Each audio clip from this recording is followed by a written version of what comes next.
Tonight we're going to talk about lies in the textbooks. One of my few idiosyncrasies is I collect public school textbooks. I have hundreds of them. I just brought a few with me tonight.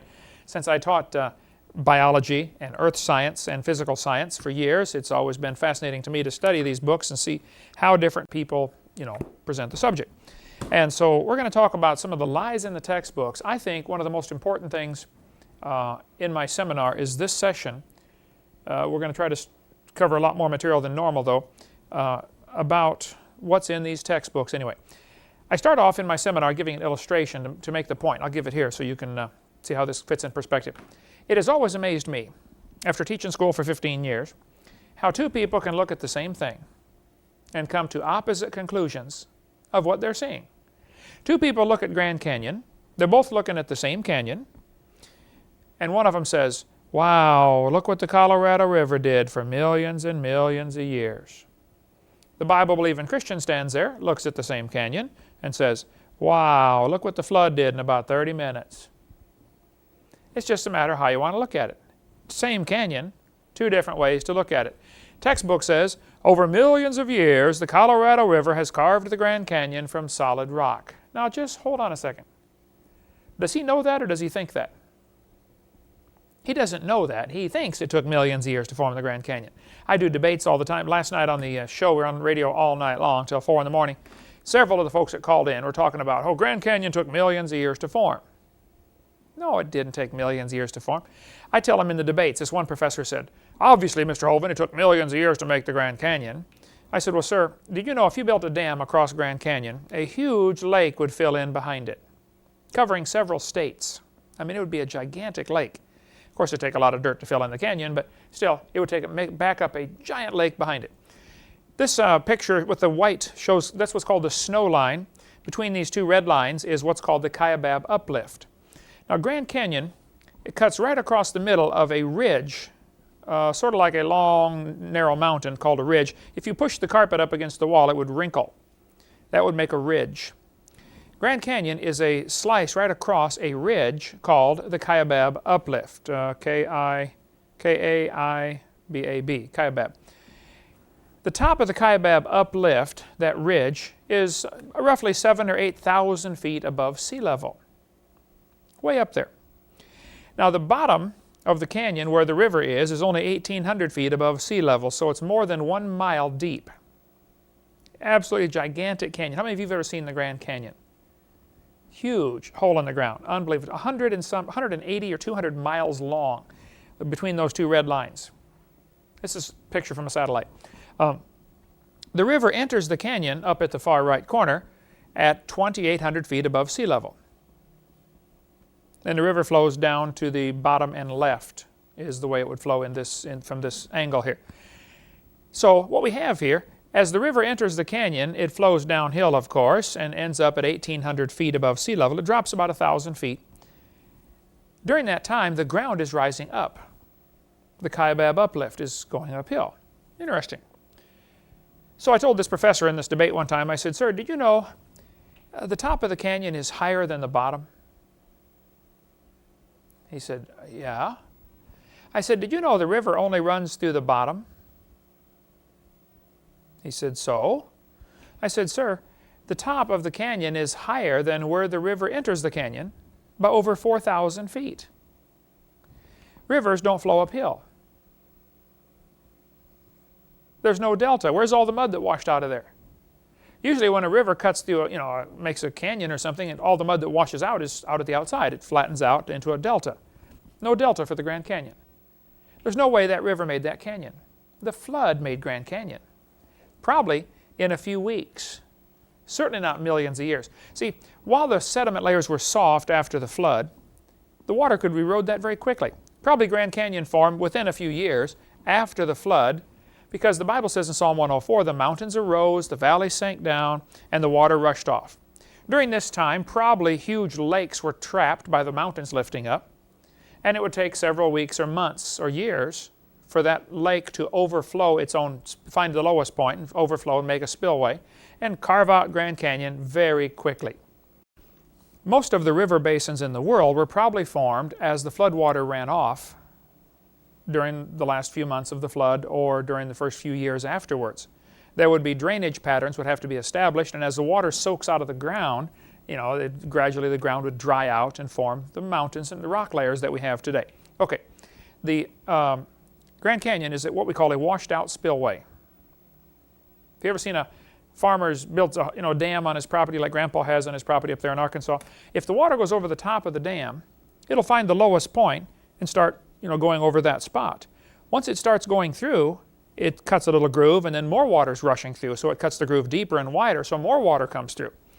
Especially if you have a lot of debris like sand and gravel and rocks and tree stumps and trees, it becomes like liquid sandpaper. It goes rushing through and carves the canyon out just in a hurry. And we'll get into more of that on video number 6 about the flood, what caused that. Anyway, Grand Canyon is simply a breached dam. It was not formed by the Colorado River. So you need to be able to give, for the quiz, some reasons why we know the Grand Canyon could not have been formed by the Colorado River. There's no delta. The top is higher than the bottom. Those would be too good enough right there. But the rivers don't flow uphill. Okay. Does anybody know what this machine is? This farmer's holding? This is a calf puller. It's a come-along, a block and tackle, or come-along attached to a pole. Once in a while, a cow has a hard time having that baby calf, and so they get the calf puller out, hook the cable around the calf's legs, and jack the calf out of the cow. You get a few thousand pounds of pressure on there, that calf comes right out, no problem. Well, one day this farmer was out pulling a calf with a calf puller. It was a breech birth. That means the back feet were coming out first. That's not good. Normally calves are born head first. But this one, the back feet are coming out first. So the farmer had the calf puller out there and had the cable wrapped around the calf's back legs, and he's trying to pull the calf out of the cow. And a city fella stopped his car to see what on earth is going on. And the farmer said, "Come here, man, I need some help." He said, "I don't know nothing about cows." He said, "Just come give me a hand, would you?" He said, "Okay." So the city fella hopped out of the car, jumped over and helped the farmer pull the calf. He never said a word. He just did what he was told. Well, about 10 minutes later, the calf is fine and the mother's fine, and so they're walking up to the barn, going to get washed up, and the farmer said, "Man, I want to thank you for helping me." The city fellow said, "Oh, I was glad to help, glad to help." The farmer said, "Have you ever seen anything like this before?" The city fellow said, "No, sir, I've never seen nothing like this." The farmer said, "Well, do you have any questions?" He said, "Yes, sir. I got one question. It's been bugging me for 10 minutes. The farmer said, "Well, what's your question?" The city fellow said, "How fast do you figure that calf was going when it ran into that cow?" No, fella. We are not separating the wreck here. How fast was that calf going? Two people looking at the same thing, and one of them's getting the wrong idea of what's going on. Boy, the Bible warned us that was going to happen. In 2 Peter chapter 3, it says, "Knowing this first, there shall come in the last days scoffers." There are people that scoff at the Bible. And it says they're going to walk after their own lust, and they're going to say, "Where is the promise of His coming? For since the fathers fell asleep, all things continue as they were from the beginning of the creation." Now that's an important verse. We don't ask you to memorize too many verses for our class here, but I want you to memorize 2 Peter 3:3, 3:4, and 3:5. And we'll put those on the test here. 2 Peter 3:3, 3:4, and 3:5. 3:4 says, the scoffers are going to say, "Where is the promise of His coming? For since the fathers fell asleep, all things continue as they were." That's a very important phrase. What that means is, the scoffers are going to say, the way things are happening now is the way they've always been happening. For instance, they look at Grand Canyon, big old huge slice in the rock, and they notice the river running across the bottom is eating rocks off the bottom. It's eroding it, making it deeper. So they study the canyon for 20 years and say, we calculated over a 20-year span that the Grand Canyon gets deeper about 1/8 of an inch every year. The rock is being worn off. That's probably true. I wouldn't argue about that. And they'll say, "See, this canyon is, 6,000 feet deep and at 1/8 of an inch a year. That proves it's, X number zillion years old." Now hold it. You're assuming that what you're watching now, 1/8 of an inch per year, is what's always happened. Right there is the faulty assumption. 99% of that canyon was formed in a couple days, and the last 1% has been happening over the last 4,400 years since the flood. But they assume what we see today is is the way it's always been happening down through history. That is called uniformitarianism, which will be a word you need to know. We'll get into that in a second. I'll put it up on the board here. The scoffers, the Bible says, will be willingly ignorant of how God made the heavens and the earth standing out of the water and in the water. We covered that in the previous sessions about what the original creation was like, how that the earth was made with a canopy of water overhead, and it was in the water and out of the water. And the scoffers are ignorant of the flood, whereby the world that then was, being overflowed with water, perished. This world was destroyed by a flood. And the scoffers don't want to admit there was a flood because that means, God has the authority to judge His creation. And He does, folks. This is His world. He can wreck it if He wants. Well, one of the scoffers in the last days was a fellow named James Hutton. In just about every science book, you read something about James Hutton. He lived in the late 1700s. He wrote a book in 1795 where he said, I think the earth is much older than everybody says.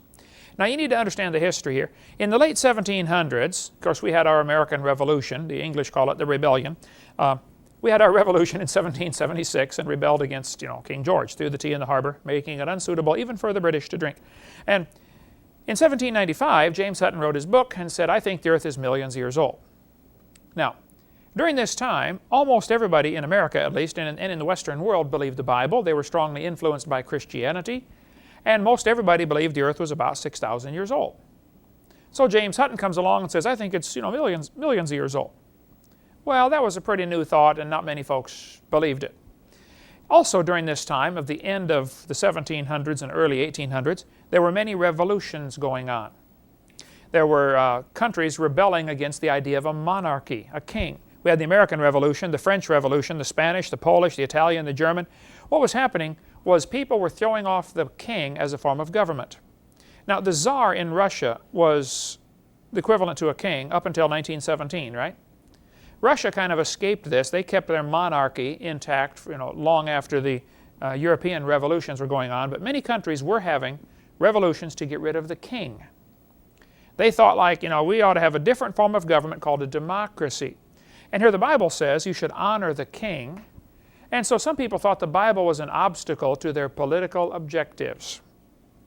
So, like this textbook says, many people thought the earth was only a few thousand years old. But in the 1700s, a Scottish scientist named James Hutton estimated the earth was much older. He used the principle of uniformitarianism. There's the word you need to know. Uniformitarianism means the way things are happening now is the way they've always been happening. The slogan is often put like this: the present is the key to the past.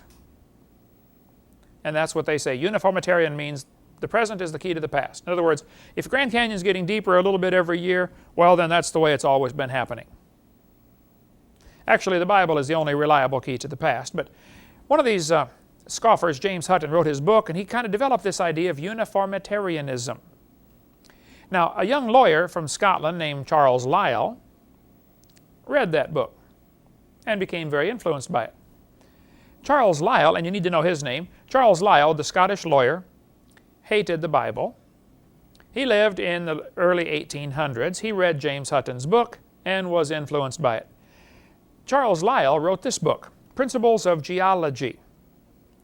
I've got all 3 volumes of his all thoroughly marked up in my library. But in this book, written in 1830, Charles Lyell is the primary fellow responsible for developing what is called the geologic column. And in his book, he mocks Scripture. Now you have to understand, during the early 1800s, most people believed the Bible, so you had to be careful if you were going to attack the Bible. You didn't just come out and blast it like the atheists did last night on the radio program, and the calls you got last night, Marla, on the skeptics calling in saying, oh, you're so stupid to believe the Bible. Back in 1800, man, you didn't do that, because 99% of the population believed the Bible. So you would blast Christians and you wouldn't have any friends left. So the way he did it was interesting. He used scoffing to scoff at the Scripture. For instance, on page 30 he said, they reach false conclusions and futile reasoning and ancient doctrines sanctioned by the implicit faith of many generations and supposed to rest on scriptural authority. This is a backhanded way of poking fun at the Scriptures for those idiots who dare to believe the Bible. He said on page 41, this other guy remarked how much the interests of religion, now watch this phrase carefully, the interests of religion as well as those of sound philosophy had suffered. In other words, religion and sound philosophy suffer when you mix them together. What's he trying to say here? You mean you can't have religion and believe the Bible and also have sound philosophy? That's what he's trying to imply by perpetually mixing up the sacred writings with questions in physical science. Here is where, and they do this today, they try to make it look like the Bible and science cannot be put together. Well, no, the Bible and science get along fine. The Bible and evolution do not get along fine. But by saying the Bible and science don't get along, they're trying to imply that evolution is part of science, and it's not. 41, he reasoned philosophically against those who regarded the disordered state of Earth's crust as exhibiting signs of the wrath of God for the sins of man. And of course, if you look at the world from a biblical perspective, you see the flood in the Bible, and you look at the Grand Canyon, you say, wow, that's the wrath of God for the sins of man. But some people don't want you to look at the world and see the wrath of God for man's sin, because then you might end up getting saved. And so the devil has got a lot of folks looking at Grand Canyon saying, wow, that took millions of years of evolution. And that way they miss an important object lesson to remind them of the wrath of God on the sins of man. So Lyle here is mocking this idea. He talked about religious prejudices. You know, if you believe the Bible, you're prejudiced. He said, men of superior talent, he's talking about himself, who thought for themselves. Now what does he mean by this? If you think for yourself, you will be of superior talent. And he said, and they were not blinded by authority like the Bible. This is another one of those backhanded jabs trying to say, well, if you believe the Bible, you don't know how to think for yourself. And I get that every week in debates and in call-in talk shows and stuff with us. Oh, you believe the Bible, you don't know how to think for yourself, huh? Well, yes, I do know how to think for myself.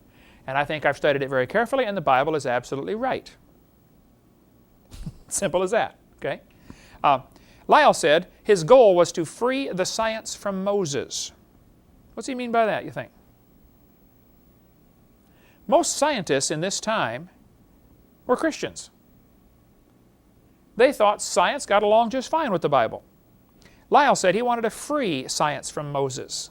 In other words, get rid of this idea of a flood and a creation. Let's put millions of years in here. That's what Lyle wanted to do. Okay,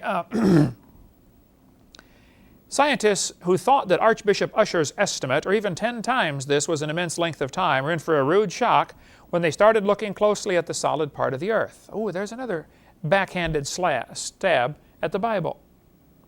In other words, yeah, you might believe the Bible's true, but when you really look at science, you'll find out it's not. And there are professors today that do the same thing to their students. They're going to say, oh, you believe the Bible, huh? Well, by the time you get done with this class, we'll show you the truth. That's just the attitude they have. That science doesn't go along with Scripture, but it certainly does. Lyle, in the early 1800s, developed, along with some other fellows, he developed the geologic column. How many have ever heard of the geologic column before?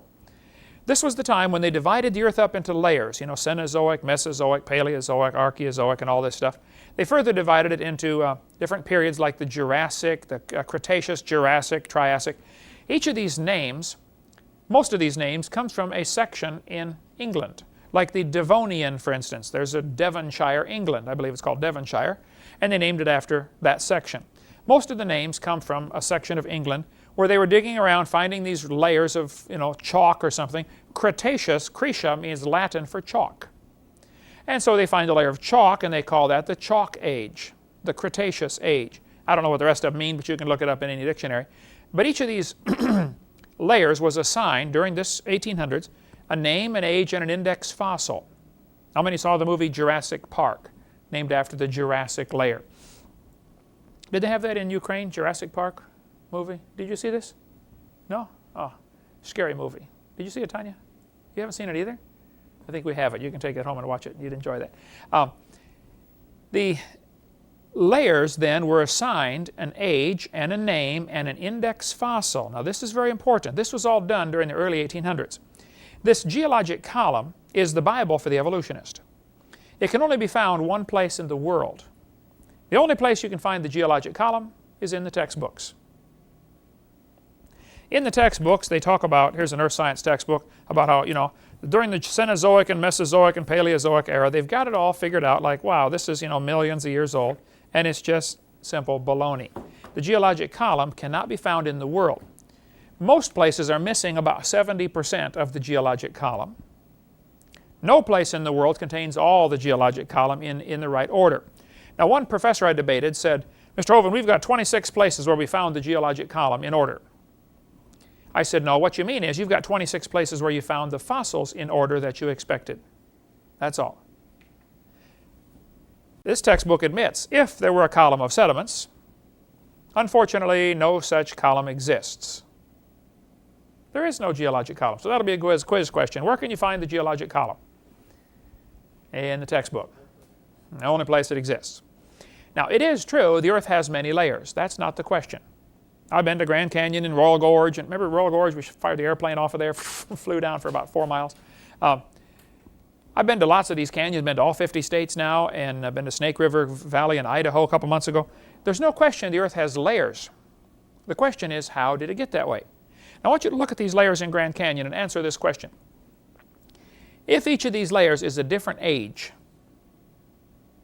don't you think there'd be some erosion marks in between the layers? I mean, if the top layer sat there for 4 million years waiting for the next one, why aren't there some erosion marks in between the layers? So one of the quiz questions will be, what are some ways to show that the layers of Earth are not vastly different in ages? How do we know those two layers right on top of each other are not millions of years apart, even though the textbook says they are? Well, one way we know is there are no erosion marks between them. Another way we know is we find polystrata fossils. Poly means many, P-O-L-Y. Strata, S-T-R-A-T-A. Polystrata fossils are fossils that run through many different layers, and I'll show you pictures of those in just a minute. See, the layers were really formed during the flood. If you take a jar of dirt and shake it up, put some water in it, shake it up and set it down, it'll settle out just like this. You get gravel goes to the bottom, and then sand, and then silt, and then clay. And then very slowly the fine particles end up on top because they're going to float around in the water for hours till they finally land.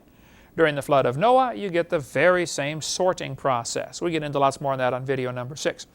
I was preaching in Union Center, South Dakota years ago. Marlissa, you would have been about 10, 12 years, that's right, 12 years old. Union Center is right there. You can't even find it on the map. 40 people in the whole town. 38 of them came to church. We had a revival, man, turned up the whole town. I don't know where the other 2 were. Out pulling a calf, I bet. But the preacher said, hey, Brother Hovind, let's go down to Rapid City, South Dakota. They've got a museum there with a bunch of dinosaur bones in it. I said, all right, man, I like dinosaurs, so let's go. So we all piled in the cars and vans, and we drove down to Rapid City, South Dakota.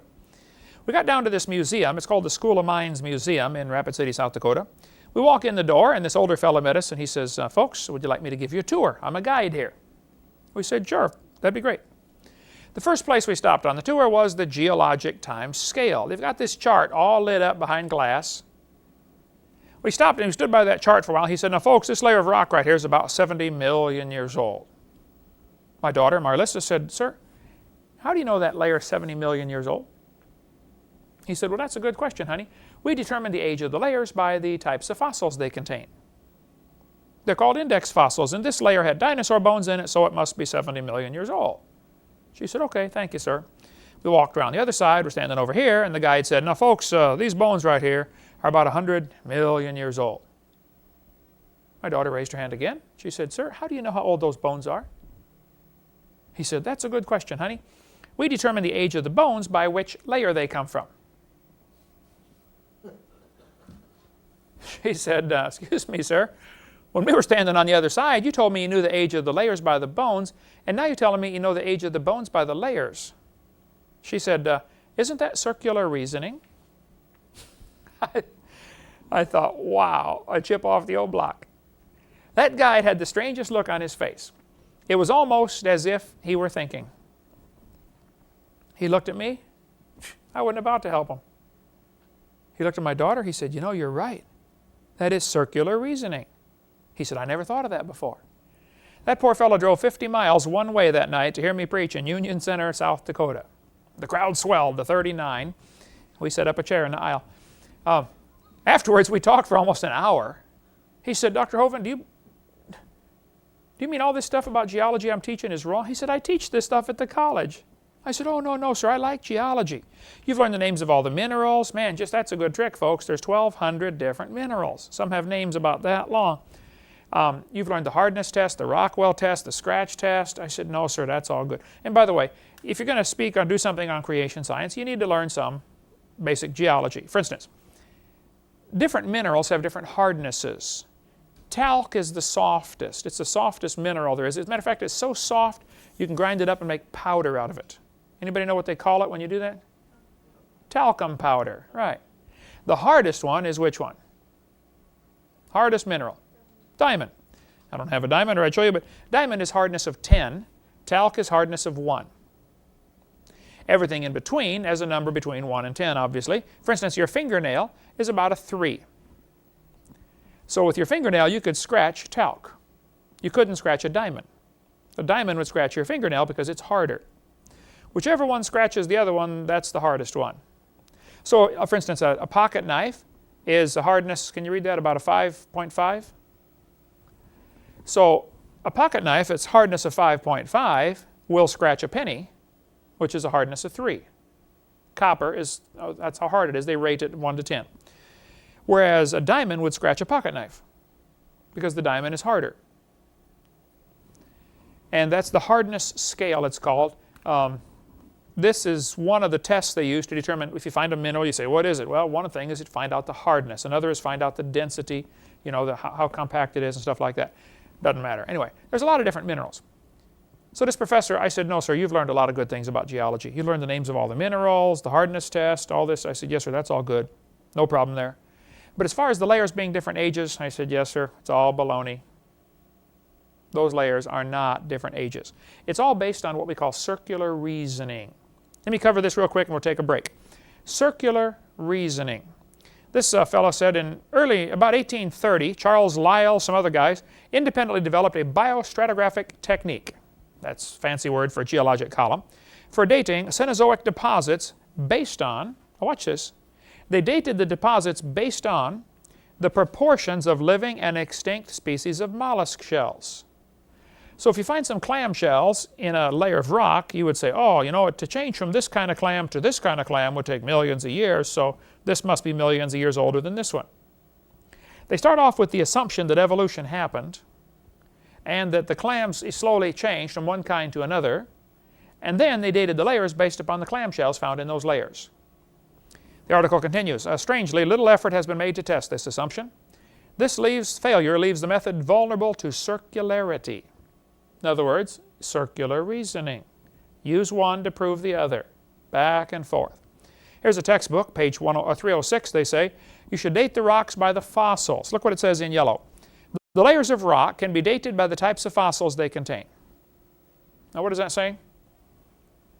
You date the rocks by the fossils.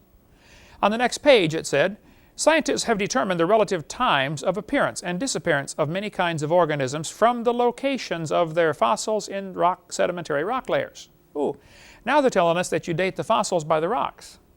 On the last page they told us to date the rocks by the fossils, and now you date the fossils by the rocks. It is circular reasoning. The intelligent layman has long suspected circular reasoning in the use of rocks to date fossils and fossils to date rocks.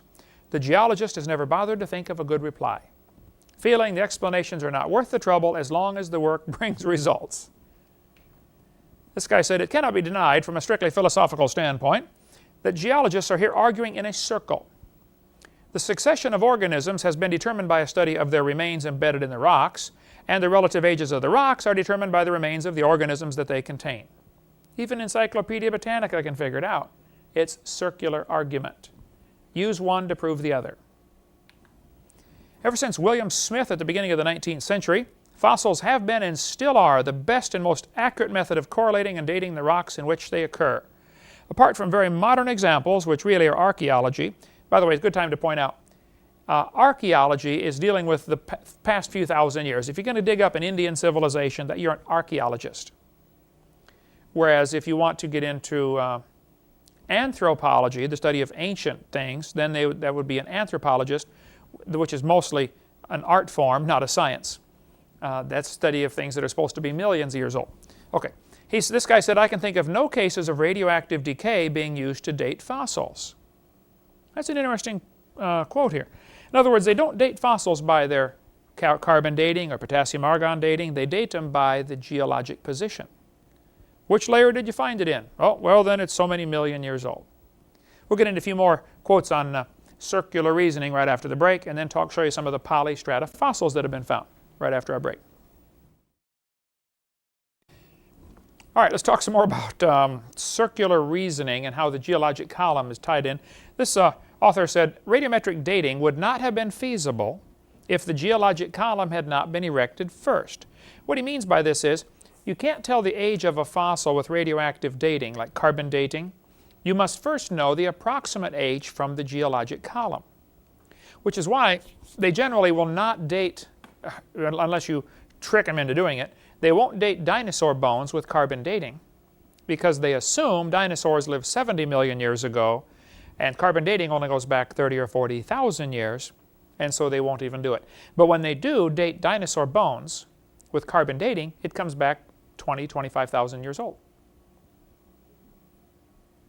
Not millions of years old. Okay. This Niles Eldridge is director of the American Museum of Natural History in New York, a strong believer in evolution. He spoke at University of West Florida. I went and heard him speak. He said, paleontologists cannot operate this way. There is no way simply to look at a fossil and say how old it is unless you know the age of the rocks it comes from. What's he saying there? You find a fossil, you have to know how old the layer of rock is. He said, and this poses something of a problem. If we date the rocks by their fossils, which is how it's done, how can we then turn around and talk about patterns of evolutionary change through time in the fossil record? Again, he's admitting circular reasoning. I like this one. The rocks do date the fossils, but the fossils date the rocks more accurately. I don't see how they can't see this. Stratigraphy cannot avoid this kind of reasoning if it insists on using only temporal concepts because circularity is inherent in the derivation of time scales. This guy said the charge of circular reasoning can be handled several ways. It can be ignored as not the proper concern of the public. In other words, you can say, well, it's none of your business how we date the rocks. We know what we're doing. We're the professionals. It can be denied by calling down the law of evolution. It can be admitted as a common practice, or it can be avoided by pragmatic reasoning. But I'm telling you, it is based on circular reasoning. This Larry Azar said, are the authorities maintaining on the one hand that evolution is documented by geology, and on the other that geology is documented by evolution? Isn't this a circular argument? I like the name of the article. Biologists, help. You need some help, all right. I like to ask evolutionists the question. I say, now fellas, your geologic column contains limestone, sandstone, shale, sandstone, limestone. You know, limestone is scattered throughout there several times. Limestone is used as a building block. You can see me by a big brick building up in Indiana made out of limestone. It's a pretty hard rock, not quite as hard as, concrete, but just about as close. Limestone is obviously made from what's called a sedimentary rock. That means it was deposited out of water. It's made from sediment. Like if the bottom of a mud puddle hardened into a rock, that would be sedimentary rock, made from sediments. Limestone is obviously, as a matter of fact, the whole geologic column is made of sedimentary rock. I like to ask him the question, how do you tell the difference between 100 million year old limestone and 600 million year old limestone? If I handed you a piece of limestone and said, how old is it, how would you know? They're both limestone, same kind of rock. Well, there's only one way they can tell the difference, that is by the index fossils. If your limestone contains a dinosaur bone, well then it's 70 million year old Jurassic limestone. However, if it contains a trilobite, it's going to be 600 million year old Cambrian limestone. They date the rocks based on the fossils they find in it. Here's a trilobite. I've got a bunch of them in my office there. This textbook says, matter of fact, my textbook might be right here. If not, it's in my office there. Okay. He says, trilobite fossils make good index fossils. If a trilobite, such as this one, is found in a rock layer, the rock layer was probably formed 500 to 600 million years ago. Okay, now why do they think trilobites indicate the rock is 500 million years old? Well, because they started with the assumption that trilobites evolved first. See, the oldest life form, according to their thinking, is supposed to be 600 million years old. Well, if trilobites came first, we have a real problem. Here's a human shoe print where a guy has stepped on a trilobite. Now, according to their thinking, humans didn't get here till 3 million years ago. They didn't start wearing shoes till about 10,000 years ago. So how can you have a human shoe print on top of a trilobite? Now, some have tried to argue that this is not a shoe print, it's a natural break in the shale. This kind of rock, called shale, splits very easily. And they say this is just a natural break, that's not really a shoe print. Well, Mr. Meister from Carnes, Utah, who found it, took it to quite a few geologists. Dr. H.H. Doling of Utah's Geological Survey certified it is not a fake. Reader's Digest, Mystery Unexplained talks about this. A human shoe print smashed on top of a trilobite, on top of a smashed trilobite, would indicate trilobites and humans lived at the same time. Which I could have told them. The Bible says God made everything in 6 days. Some people say maybe aliens visited the planet. That's what happened. 600 million years ago, aliens came down here. One guy said maybe a large trilobite shaped like a shoe fell on a small one. Well, there are some big trilobites, I'll admit, but they're not shaped like a shoe. 2 Peter's got the best explanation. The scoffers in the last days are willingly ignorant of the flood.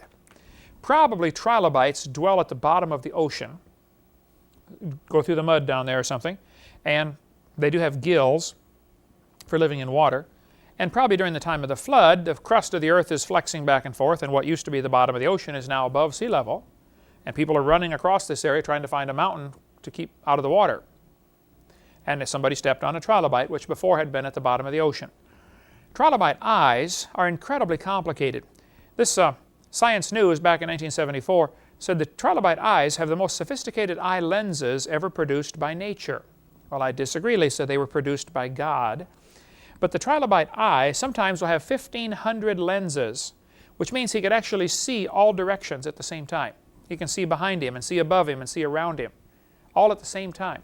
Even Stephen Gould says the eyes of the early trilobites have never been exceeded for complexity or acuity. Well, now, if they're the first animal to evolve, or one of the first, don't you find it kind of interesting they've got the most complicated eye in the world? There might be some animals like trilobites still alive.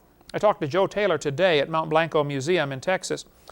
They've got a great display of fossil trilobites, including many that are found in the folded position. What happens when a trilobite dies, it folds up or rolls up. How many have seen the little bugs we have here in Florida? They roll up, like call them a roly-poly. A little round pill bug they're called. As soon as you touch them, they roll up, looks like a little BB. You know what I'm talking about, the little gray things? Yeah, called a pill bug. Trilobites do that also. When they get scared, they roll up, so their shell protects them on all sides. Many trilobites are found fossilized flattened out. Some are found fossilized rolled up. Many millions are found fossilized halfway. They started to roll up and died. Now think about it. Mount Blanco Museum has a display of trilobites where there's 2 of them that are laid out flat like they're walking. The one in front of them is halfway rolled up. Something caught them in a catastrophe happened. Probably an incredible water temperature change during the time of the flood. You'd have the fountains of the Great Deep breaking open, hot waters rushing into certain areas, killing these animals before they can even think of what's going on. They don't even have time to curl up. They just die in the flattened out position. This rock is called it contains a fossil called a graptolite. Now the graptolite is the New York state fossil. Every one of the 50 states has a state bird, a state flower, and a state fossil. Graptolite is from New York, just north of Pennsylvania, Becky. I don't know what Pennsylvania's fossil is. Would you know that? You lived there. You don't know? Okay. This rock is supposed to be 410 million years old. Now this means if you find a rock and it contains a graptolite, the professor will date it at being 410 million years old. Not because he knows how old the rock is, but because he knows it contains a graptolite and they're supposed to have lived 410 million years ago. Index fossils determine the age of the rocks. Well, this was all working fine until 1993, when they found graptolites are still alive in the South Pacific. Well, now hold it. If they're still alive, maybe that means they could live in any rock layer. That means they were probably alive 1,000 years ago, doesn't it? and 5,000 and 10,000 and 50,000. So maybe all the dating we've done of rock layers based on index fossils is baloney. And it is. Didn't happen. The textbook says a fish with lobe-finned. Now you'll need to know this one, a lobe-finned fish. What that means is it's got a little short arm and then a fin. So what is a lobe-finned fish? Should be a quiz question. That's a fish that has a short arm before the fin attaches to the body. The textbook says lobe-finned fish are index fossils for 325 to 410 million year old rock. Well, now just hold on a minute. Lobe-finned fish are still alive. Look at the fins on this fish. This is called a coelacanth. The coelacanth was discovered in 1938. A guy accidentally discovered one at a fish market in Madagascar, I believe. Realized, wow, this is a coelacanth. A fish that has a little short arm and then the fin grows out. And so they've since found quite a few coelacanths. Several aquariums have them. They apparently live very deep in the ocean, in the Indian Ocean. They've been discovered in Indonesia and in India, and off the coast of India and off the coast of Madagascar, Africa. Mostly the Indian Ocean. I'm not aware of them being anyplace else. But the coelacanth, when they found it, and here the textbooks had been telling the kids this is 70 million years old. Well, they found the coelacanth still alive, and the guy said, wow, look at this, one survived for 70 million years. It doesn't even enter their mind that, wait a minute, maybe your geologic column is baloney. See, they have to defend that geologic column. You don't dare question that because you lose your job. So instead they'll say, wow, some survived for 70 million years. They do the same thing when they find a living dinosaur. Wow, some of them survived for 70 million years. They just don't get it. Textbook says dinosaurs lived 70 million years ago. Now wait a minute. Dinosaur blood was found inside the bone. Cut open a dinosaur bone and they could still see the blood cells in there. Don't you think the blood cells would rot in less than a few million years? Video number 2, we have some more on dinosaurs and humans still living together, of course, what we just covered in the last part. This is a biology book. Let's see, I don't think I brought that one, did I? Nope. Campbell? No. He says 18 million year old magnolia leaves from Idaho shale were still green when the rock was first cracked open. Now what's the problem with his statement? He assumes they're 18 million years old. Truth of the matter is, probably that Idaho shale buried all sorts of things at the time of the flood. In the Reader's Digest, Mysteries of the Unexplained, there's a whole section about living toads that when you break open a lump of coal, a toad jumps out. Many stories have been told like that. In France, they were blasting a tunnel through a mountain to put in a railroad line, and they broke open this huge boulder of limestone, and with a piece of dynamite, they stuck some dynamite in, blasted this big rock to get it out of the way, and a pterodactyl stepped out, stretched its wings, 10-foot 9-inch wingspan, leathery skin. It squawked and died. Now how? Here they are in the middle of a mountain, solid rock. They've been blasting in this to make this tunnel, and a pterodactyl steps out. When they looked at the boulder that they just broken in half, there was a perfect impression of the pterodactyl on both sides. How would you explain that? Becky? Well, the rock cells evolved into it. Oh, rock cells evolved pterodactyls in the middle of them. Yeah, that could be. Well, I have a theory about that. During the flood, all sorts of things were buried. Many were buried alive. Now, frogs or toads, during the winter, they dig down into the mud, cover themselves up with a coating of mud, and go to sleep. How long can they last? Can they hibernate 5 years? 10 years? 4,400 years?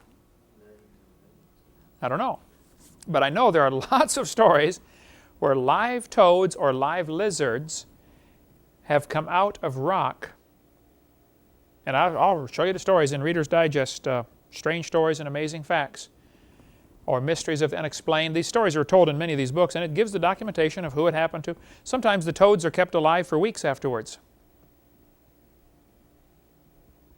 I think the flood's the only explanation for that. Get these live animals trapped in these rocks. They're going to say each of the layers is a different age. Well now, hold on just a minute. All over the world we find petrified trees standing up. Darwin didn't like to round off the numbers, so he said the Wealden deposits in England were 306,662,400 years old. Oh, that's real good, Charlie. How do you know this now? Explain this to me. Here's a petrified tree standing straight up. This one's in Germany, but they're found all over the world. Petrified trees standing up. Notice it's running through many different layers of rock. This is another one of the proofs that the layers of rock are not different ages. Here's a petrified tree with me standing next to it. This one's from Yellowstone National Park in Wyoming. In Yellowstone, there's this place called Specimen Ridge. I was there a couple years ago when Eric graduated from the college out there. And we went to Specimen Ridge. There are petrified trees standing up. None of the trees are more than 500 years old. They have less than 500 rings. Many of them run through 4 or 5 layers above the one that they're in. Nearly all of them have roots that go out a short distance and stop. If a hurricane came through town here and knocked trees down, it would knock the tree over and pull up a root ball. Does it get all the roots out of the ground? No, it breaks them off, doesn't it? It'll break them off, depending on how strong the root is, it'll break it off somewhere. And you end up with a root ball. Now during the flood of Noah, I bet there were zillions of trees that were ripped out by the roots, floated around and redeposited. They float along and the water slows down, so they stop and settle to the bottom. And then a new layer of mud comes over the top, and then another layer of mud, and then pretty soon some more logs float by and they end up getting deposited. You ended up with 27 consecutive layers of logs, of tree stumps at Specimen Ridge, Wyoming, in Yellowstone. Now the evolutionist will say, see, this proves the earth is millions of years old because what happened, the forest grew at least 500 years, then it was buried, then new trees started to grow, and they lived at least 500 years, and then they were buried, and then new trees started to grow. So you got to take 500 times 27 minimum, which is what, 14,000 or 13,500 years. They'll say this is minimum of 13 or 14,000 years old. No, no, no. These stumps go, if one tree stump goes up through into another layer, it didn't sit there for millions of years waiting for the next layer to come. It would have rotted and fallen over by then. When a tree dies, it rots in a few years and falls over. Petrified trees that are standing up are found all over the world. There's a guy by one in Joggins, Nova Scotia. Quite a few have been found there. I got some other more modern pictures. Here's one from Alabama. This guy's a friend of mine up in at Troy State. Don Patton, I don't know Don McDonald, but I know one of the other guys there. He said, we find petrified trees in coal all the time. He's a miner. They dig up coal seams, and you find this tree, and it extends up right out of the coal into the next layer of rock. Sometimes the top part of the tree is petrified, and the bottom part of the tree is coalified. I got a rock in the right above your desk there, Becky. The outside is petrified, the inside is coalified, turned to coal. Same rock. Interesting. Here's some from Joggins, Nova Scotia. This family took these pictures for me. From the little kid sitting there putting her hand on a petrified tree standing up. Can you see that one? It obviously went way down. Most of the pieces have now fallen out of the cliff. But there are petrified trees standing up, running through multiple rock layers. In Germany they're found, in France, in many parts of the United States these petrified trees are found. In California they find lots of petrified trees standing up, running through multiple rock layers. Sometimes the trees are upside down.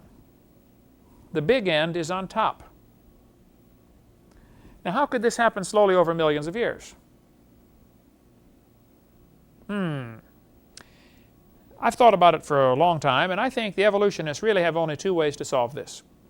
Number one, they can say the trees stood there for millions of years while the dirt slowly formed around them. What would be the problem with that theory? the tree would rot. The tree's going to fall over. It's not going to stand there for millions of years. Or number two, the trees grew through hundreds of feet of solid rock looking for sunlight. Well, then you got the problem, who planted the seed? And how did it know there was sunlight hundreds of feet above it? The simpler solution is the trees were buried in a big flood. See, how fast was that calf going? Keep that thought in mind, right? The flood formed nearly all the layers of rock that we see in the world, and we have polystrata fossils to prove it. We'll get into more of that later. This geologic column does not exist anywhere in the world except in the textbooks. But you need to understand the history of the times. In 1830, when that book came out, things were becoming pretty prosperous in the world. It was the age of industrial revolution, lots of new machines. In the old days, if you wanted to make a shirt, you had to go get the cotton, spin it into thread, weave the fabric, sew the shirt. It might take you 3 weeks to make a shirt. Now they got machines that can make a shirt in 3 hours. Wow. Now instead of spinning the thread by hand, with their, pedaling their spinning wheels, you got a big machine to make it in a hurry. And the more machines that came on the line in the early 1800s, called the Industrial Revolution, the more prosperous things became. I mean, all of a sudden, you didn't have to work, 8 hours a day just to prepare food. You could do it in 2 hours a day. You didn't have to spend 3 weeks harvesting your corn. You now have a machine that'll harvest the corn in 3 hours. So once things, it starts to allow you to get more done in a day, to make more money in your lifetime, and everything's becoming very prosperous. And so some people thought, we got everything we need. We don't need God anymore. And often when times are good, people turn away from God.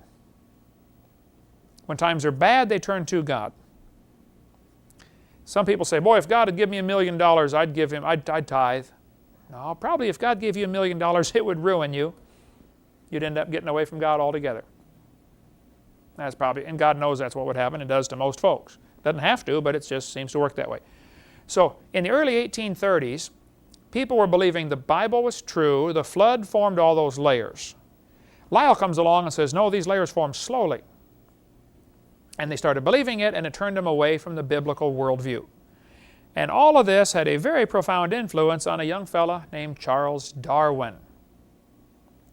Charles Darwin went on a boat ride in 1831. The boat was called the HMS Beagle. And that boat ride, while he's sailing around, he had just graduated from Bible college. And he brought some books with him to read. One of the books he brought was Principles of Geology, written in 1830. Here it is the next year, 1831, and Darwin brings this book. That book, as he read it on that voyage, changed his life forever. And we'll talk next class about what happened to Charles Darwin in the early 1830s. Coming up next week. Thank you for joining us.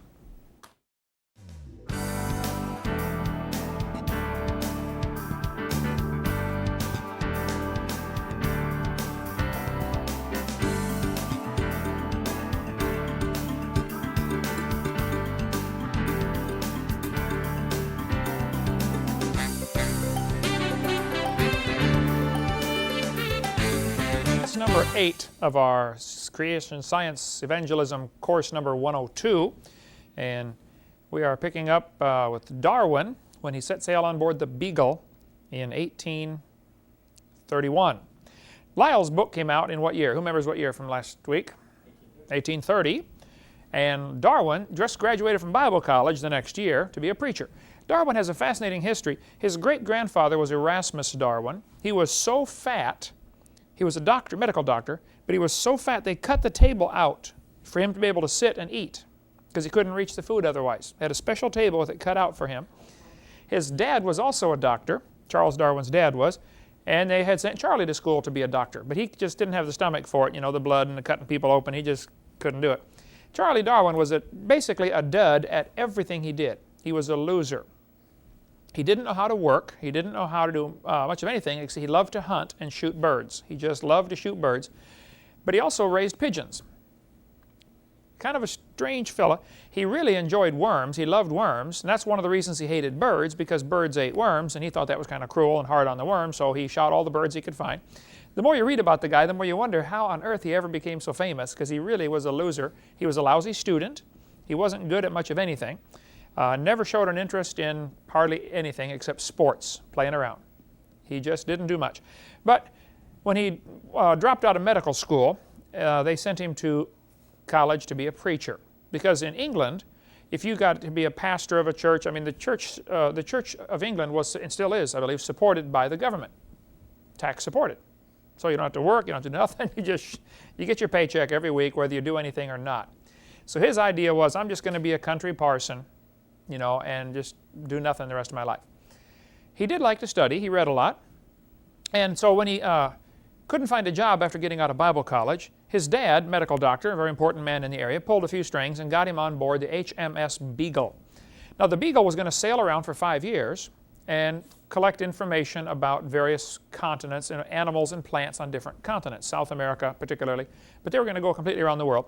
Darwin got a job sailing around on the Beagle, and of course it's a 5-year voyage. Now the deal was, you don't get paid anything. Well, we're going to work for 5 years, you get paid nothing, but we will feed you. His dad said, son, that's the best offer you got, you better take it. So he set sail for 5 years just so they'd feed him. It was a good chance to grow up, you know, and like guys go off to the military for 4 years and they come back, they grow up fast in the military. Well, as Darwin sailed around, he brought some books to read, of course. He brought his Bible. He just got out of Bible college. And he brought a book by Charles Lyell, The Principles of Geology. Now, you need to understand a little what was going on here. In the 1830s, an awful lot of Christians were teaching a doctrine, and this would be a quiz question. The doctrine was called the fixity of the species. Fixity, F-I-X-I, you spell it, I don't know how to do it. Fixity of the species. What that means is, they said if there are 20 different kinds of dogs, well then God made 20 kinds of dogs, because nothing changes. And if there are animals that are adapted to cold weather, well God made cold weather animals and God made warm weather animals and nothing ever changes, okay? And if there's a particular kind of bird on a certain kind of island, well God made it for that island. They didn't believe, now some, of course they weren't all like this, but probably the majority opinion in Darwin's day was this doctrine called the fixity of the species. Darwin, as he sailed around, it became pretty obvious to him this is simply not true. And he was right. Oftentimes the Christians teach things that it's not what's in the Bible. And then people rebel against their teaching and think somehow all of Christianity is bad because this false doctrine is bad. Like the Pharisees. You know, they added to the Word of God so much. And people they just rebelled against the Pharisees' rules, but it caused them to rebel against God's Word, and that was the mistake. One of for instance, the Sabbath commandment was, do no servile work on the Sabbath. You know, you work like a servant. Don't do that on the Sabbath. God said, I want you to rest. Well, so the Pharisees came along and said, well, let's see, walking more than 1/8 of a mile, that's work. If you walk less than 1/8 of a mile from your home, that's fine. So they would take a piece from their house, a brick or something. They would walk 1/8 of a mile, break off a piece, drop it on the ground, and say, oh, this is now my house. Walk another 1/8 of a mile, break off a piece, drop it on the ground. Look for a loophole to the stupid rule which they made up to begin with. This type of thing is what the Pharisees did, and Jesus really gave the Pharisees a hard time, and he should have. But we got a bunch of Pharisees today doing the very same thing. The Bible says, 1 Corinthians, it's a shame for man to have long hair. That's all it says. And from that, some people say, well, here's how long is long, and they make all these extra rules. Now, just a minute. This is a matter of Christian interpretation. You decide what you think God is happy with. The Bible says women should dress modestly. After that, it's up to you. You know, I think it's your decision as a Christian to decide, you know, what do you think pleases God? And if you go beyond that, you quickly become a legalist or a Pharisee. I don't want to offend anybody. I keep a nice short haircut because I don't want to offend anybody. Nobody would slam the door at me because of my hair if I was out knocking on doors soul winning. Now they might not like something else I have or do or say, but you know, at least the hair won't be an offense to them. So I just think it's not worth the issue. You know, it's not worth fighting about. And many issues are that way. So Darwin, here he was, about to set sail on the Beagle. One of his jobs was to collect bugs and birds for the people back in England who were paying for this trip. because they wanted to get a collection of stuffed birds and stuffed bugs, or formaldehyde preserved bugs for their big museum they're building. So some guy paid for this boat to go out for 5 years. As Darwin is sailing around, he said this book changed his life forever. Charles Lyell's book did. Because in this book, remember, Charles Lyell said the earth is, millions of years old. And each of the layers that you see is a different age. Well, Darwin read that book on the voyage and believed it. Later on, he wrote a letter to one of his friends, Russell Wallace, and he said, disbelief crept over me on a very slow rate. I felt no distress. In other words, it didn't bother him that he lost his faith in the Bible. But on that trip, Captain Fitzroy, that'd be another question you need to have on a quiz, Captain Fitzroy, F-I-T-Z-R-O-Y, he was one of those, he was a Christian, but he was one of those Pharisee types who was extremely hard to get along with. And Darwin really defended Christianity against the sailors for most of the voyage. He defended the Bible for the first part of the voyage, and gradually as he read Lyell's book, it appears that that was the thing that really convinced him against the Bible being literally true. And plus Fitzroy and Darwin talked many hours on this 5-year voyage, and Fitzroy was just absolutely inflexible, unreasonable. You couldn't talk to the guy. It's my way or hit the road, And there's, of course, people like that today, plenty of them.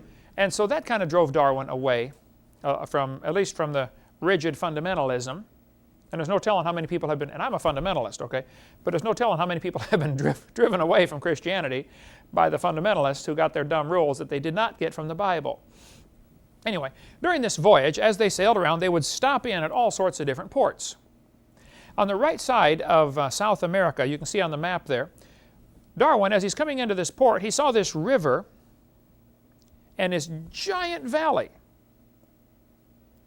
And here he is, he's been reading Lyell's book about how, things take millions of years to happen.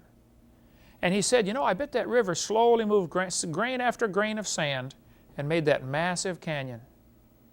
I forget which one it was, but it's one of the rivers in South America that really impressed him, like, this would have taken millions of years. Well, yeah, or it would take one big flood. But he assumed the present is the key to the past. And there's the problem. He's looking at this river, moving down this little channel, bringing a few grains of sand at a time, and he's thinking, wow, to make this giant valley would take millions of years. Well, you're right, Charlie. If that river did that, it would take millions of years. But that river didn't do that. And that's exactly where they go wrong. The flood is what they forget. They don't like to talk about that flood. But Darwin came to these islands right here, the Galapagos Islands, and that'll be a quiz question. Galapagos, G-A-L-A-P-O-G-O-S, I believe. On the Galapagos Islands, they found giant tortoises. You ever gone to the zoo or the carnival or something? You see those huge tortoises. A turtle lives in the water. A tortoise lives on land. That's the difference. Okay, you caught a tortoise the other day, right? They're out here. A box. Yeah. Okay. If it's on the tortoise, a tortoise lives on land. A turtle lives in the water. Otherwise, they look very similar. The giant Galapagos tortoises. Nobody knows for sure how long they live, but they, as far as I know, all of them come originally from Galapagos. They are supposed to be excellent food. The sailors would just pick these things up and take them on board the ship and let them wander around because, what do they move? 5 feet an hour, You set them down, you go back to get him 3 days later, he's only 50 yards away. And they would eat them. They would just let them live on the ship until they're ready to eat them. Right. Yeah. So they just about wiped them out. Because it was such how hard is it to catch one? It's real simple. But picking them up gets to be a problem because they're huge. They know that they live 250 years, and some people suspect they live 400 years, those tortoises. They don't get excited about much, just kind of stay calm. Life's nerves don't get rattled very easily. Anyway, that's where these tortoises come from, Galapagos Islands. There are many islands to this Galapagos area. I don't know exactly how many, but they are some of the major ones right there. And one of them is named Darwin, one is named Wolf, Pinta, and all these different names for these islands. On these islands, Darwin noticed each of them had a slightly different type of finch. Now, finch is a real tiny little bird. And since Darwin hated birds, he shot all the birds he could find and collected them and stuffed them and mounted them, for the museum. And he noticed that they were all finches, but their beak shapes were different. On some islands, the finches had to live on the ground because there weren't any trees. So if it's a ground-dwelling finch, he noticed it had slightly different feet and slightly different beak for cracking, nuts or something. If it lived in the trees, so he divided them up into sections. Those that eat berries, buds, and flowers on the bottom left, that's got a B by it, comes from one of the islands over there. Some that eat insects and flowers, and some that eat fruit and nectar on the Cocos Island. So he divided these birds up, studied them an awful lot. He spent a lot of time classifying these birds based upon what they eat, where they live, the available food, the shape of their beak. Now, a finch is only this big to begin with, okay, so we're talking not very much. But after studying all these 14, he finally ended up with 14 varieties of finches. And what happened was, the birds apparently got blown off of South America in a storm, because it's quite a ways out to Galapagos. I think 200 miles maybe, I don't know, but it's quite a ways. Apparently this storm blew them out, and he ended up, a little tiny bird, ends up on the island. Can't get back. So he stays there. And they raise their families, and eventually, those that, if there's only seeds to eat, and it takes a pretty heavy beak to be able to crack the seed, the babies that are born that don't have a heavy beak can't crack the seed. And so they die. Suppose we said, we're going to go through Pensacola and kill everybody who is under 6 feet tall. Full grown, but under 6 feet tall. We kill them all. Then we wait about 20 years and do it again. Wait about 20 years and do it again. Eventually, you've got an entire population of people that are over 6 feet tall, because the genes for less than 6 feet are gone. You weeded them out of the population. That's called selective survival. They do that. Dog breeders do this all the time. It's called selective breeding. If you want a dog with a long curly hair, well, then you pick out the puppies that have the longest, curliest hair, and you only let them crossbreed to the next one that has the long curly hair, and eventually you've got a whole breed of long curly-haired dogs. Probably nearly all the varieties of dogs we have today came from this process. It's called selective or artificial selection. Now, natural selection is where nature decides which one survives.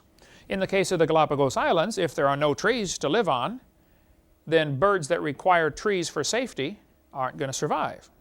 Those that can live on the ground and survive against whatever predators are available, they can survive. So I want you to be able to explain for the quiz the difference between natural selection and artificial selection. Basically, natural selection, nature, through either cold weather or warm weather or some natural factor, would influence who survives.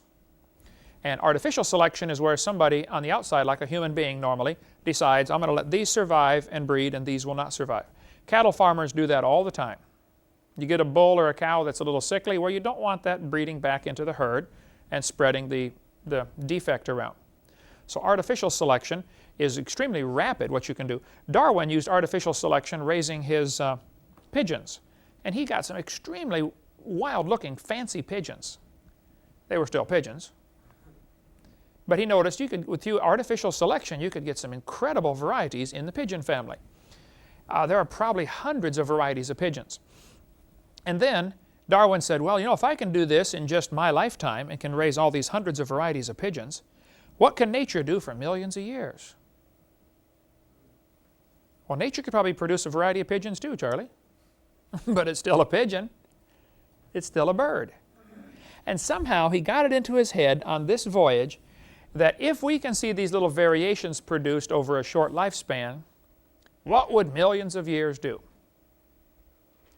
And that's where he went from science into fantasy, daydreaming, that maybe this proves the birds and the bananas have a common ancestor. He just went way off, way beyond reality, and assuming that this would somehow go farther. If we took all of the rabbits in the world, captured them all, turned them loose in Alaska, the vast majority would freeze the first year, but a few would survive. Those that have the thicker fur would survive, or those that have a bigger body. I was up in Saskatoon, Canada, Saskatchewan, Canada. I was on this plane going up there to preach up in Saskatoon, and the whole plane is full of hunters from Alabama and Texas and Georgia. I mean, I was about the only one that wasn't a hunter on the plane. A bunch of rednecks. I got talking to the guy next to me. I said, what are you doing? He said, I'm going up to go deer hunting in Saskatchewan. I said, where are you from? He said, Alabama. I said, you got all kinds of deer in Alabama. He said, oh, not as big as they got up here. The deer up in Canada are much bigger than the deer down south here. So they shoot them. All they want's the head. It costs them $5,000 to go in there, shoot the deer. They leave the meat for the local Indians. All they get's the head, and then it costs them a couple $100 to get it shipped back to the United States and stuffed and mounted to hang on the wall. But they're huge deer. I don't know the numbers, but I would guess an average deer here in Florida might weigh 80, 100 pounds, 80 or 100 pounds. Average deer up there might weigh 200 pounds. Up in Illinois or Minnesota, the deer are bigger, but not as big as Canadian deer. Now, why would even the crows, if you compare a crow here to the crows you saw in Wyoming, the crows are much bigger. Why is that, you think? Bigger body, less surface area for the heat. Exactly right. Bigger body, they can survive the cold better. Smaller crows couldn't survive. Bigger crows can survive colder weather. Eskimos generally are shorter and stockier, whereas a long, lanky person has more surface area exposed that can't tolerate the cold as well. It's just that would be an example of natural selection. However, it's very limited. Natural selection has worked on the rabbit populations to the point where the Alaska rabbits, because they got a short summer and long winter, they have a certain breeding cycle where they have their babies at a certain time of the year, and if you have the babies too late, they die. Have them too early, they die. So down in Florida, they don't have that problem. Florida rabbits and Alaska rabbits cannot interbreed. They're considered a different subspecies. Now, Florida rabbits and Minnesota rabbits can breed just fine. And Minnesota rabbits and Alaska rabbits can breed just fine. They're halfway between. But you now have the two extremes which are no longer interfertile.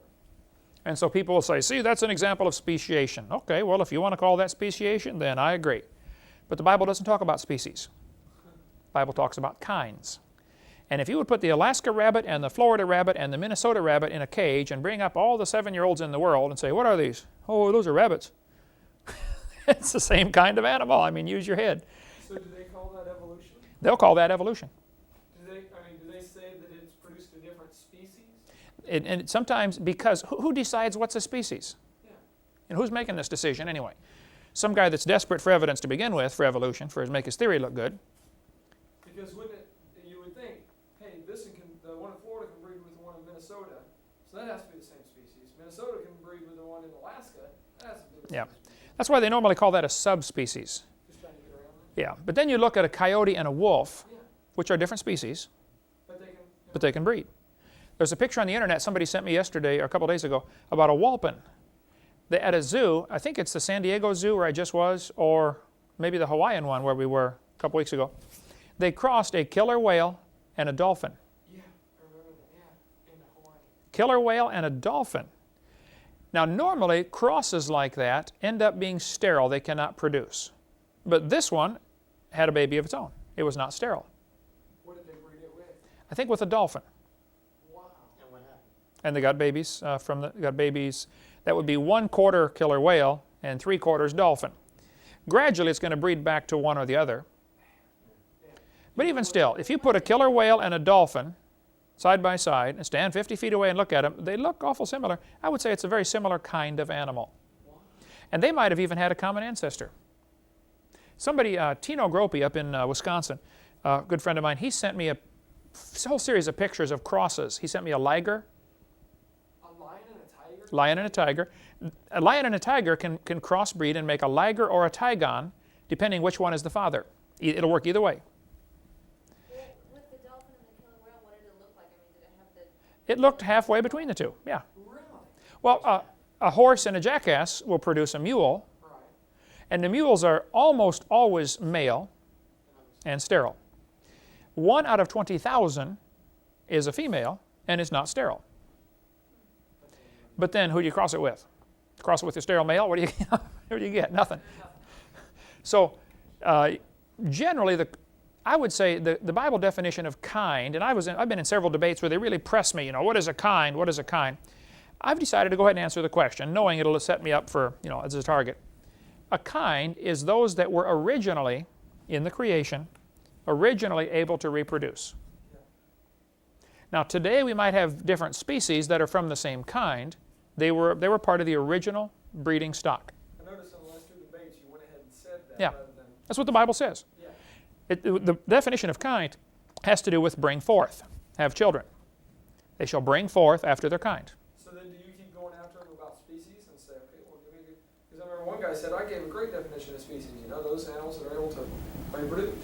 Sure, and I said, okay, dog and a wolf are different species, Well, they can reproduce. and they can reproduce. We So, call them different species. so where is your definition? You know, your definition breaks down. Yeah.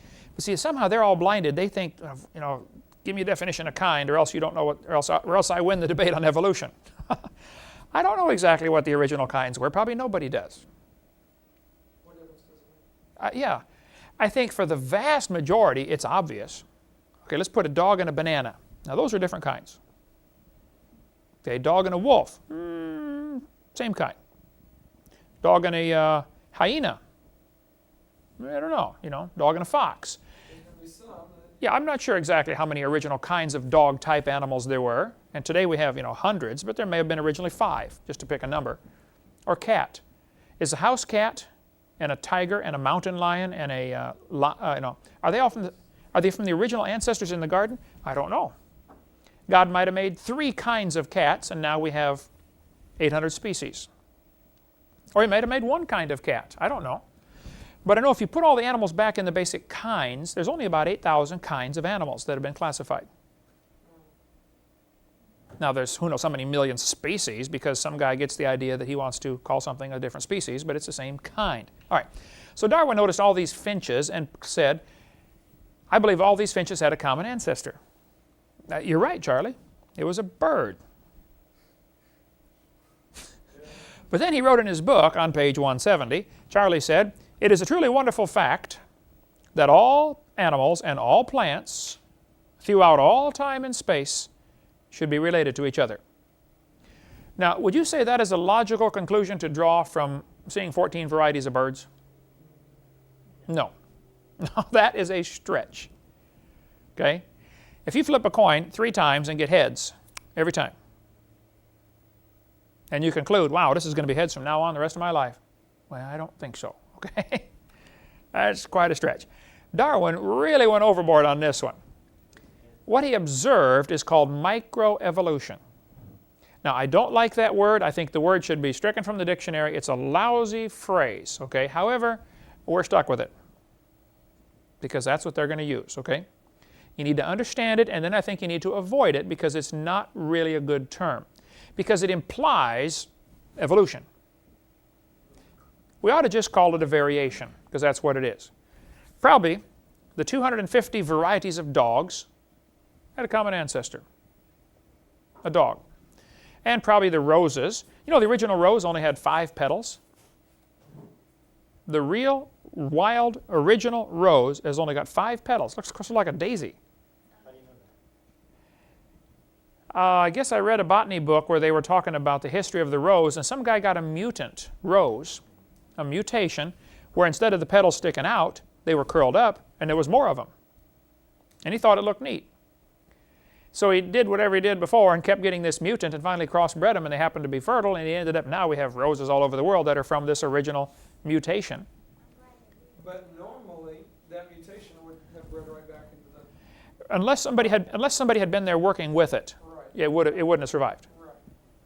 So natural selection would not have produced further. Probably not, no.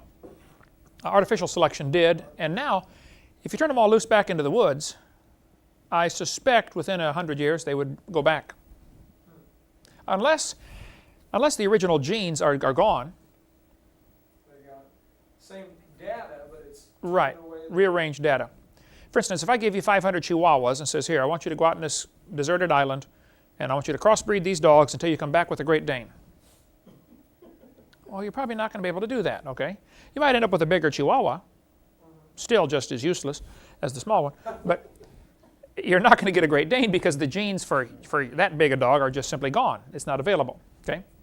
If you got all the pygmies and said, okay, we're going to crossbreed these pygmies until we get, somebody 7 feet tall, well, it's probably not going to happen. There probably isn't. Yeah, maybe you might get one 5 or 6 feet, but there's going to be, the limit is different from the gene pool, from the information that's available. Okay, microevolution is certainly observable.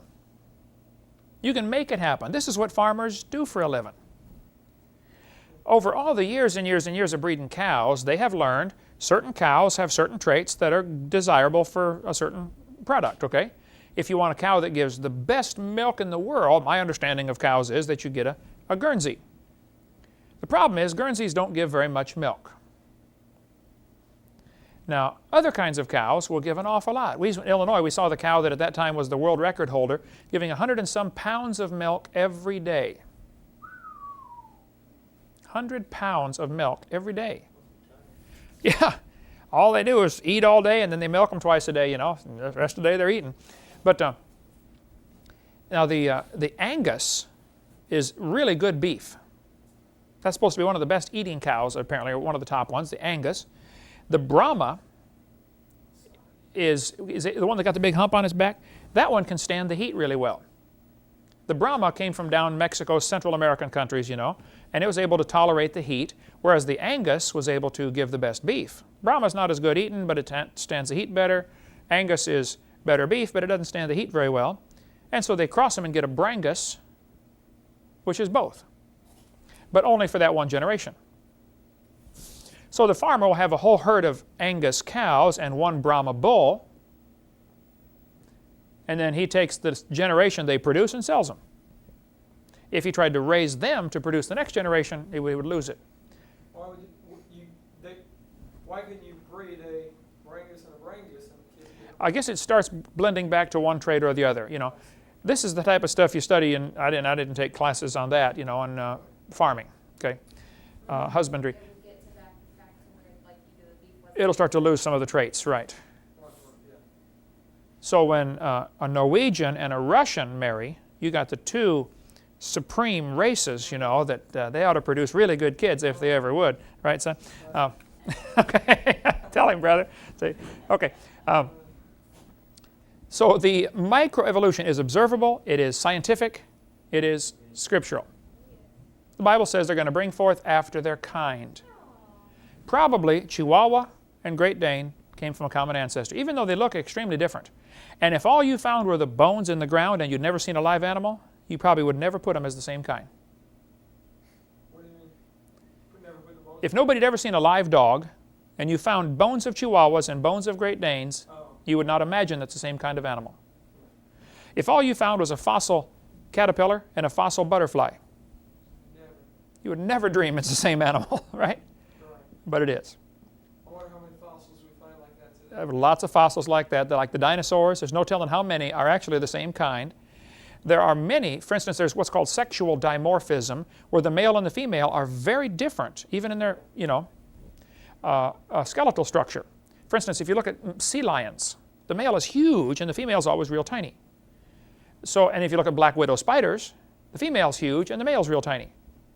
You would never put those two together. If all you found, you know, were fossils of them, you probably would have them as a different species. So that's why today there are 700 or 800 different kinds or varieties of dinosaurs in the dinosaur books for kids, and they got all these big names to learn. There's probably only about 30 different kinds of dinosaurs. But there's all these variations. Who would ever put well, some animals, as they grow, they go through totally different stages. Caterpillar, butterfly. Others, like a baby grasshopper, looks like a big grasshopper, just smaller. Whereas a baby butterfly looks like a worm. Same thing with a fly. It's a maggot. Then it becomes a fly. Okay. Some go through several of these stages. Yeah, tadpole. Then it's got 2 legs. Then it's got 4 legs and a tail. And then it's got 4 legs and no tail. Do they ever try to use that as proof of evolution? Some do. I always wonder, you know, why don't they use caterpillar to butterfly? Oh, I have almost all the time in debates. They'll say caterpillar to a butterfly is evolution. I say no. It's driven. This is directed by a very complex code. The caterpillar isn't doing this on his own. I mean, it spins a cocoon, turns to jelly inside, and reforms with wings that can fly away. Explain that to him. Yeah, how did that evolve? For millions of years, none of them survived. You know, they got to the cocoon stage and died. You know, turned to jelly and something ate them. You know, none of them survived. Can't reproduce until they're butterflies, right? Right, can't reproduce till they're butterflies. Oh, wow. I mean, when you study stuff like this, you say, God, you got to be so smart. And you put so many things down here just to make it look obvious that it couldn't evolve, and yet people still believe it anyway. There's all sorts of varieties. Some are only in the caterpillar stage for a few months, turn to a butterfly or moth or whatever. Some are 17 years. That is an entire study in itself that you could spend a lifetime on, and it's very interesting stuff. Okay, dog, wolf, and coyote probably had a common ancestor, but a 3-year-old can tell you it's the same kind of animal.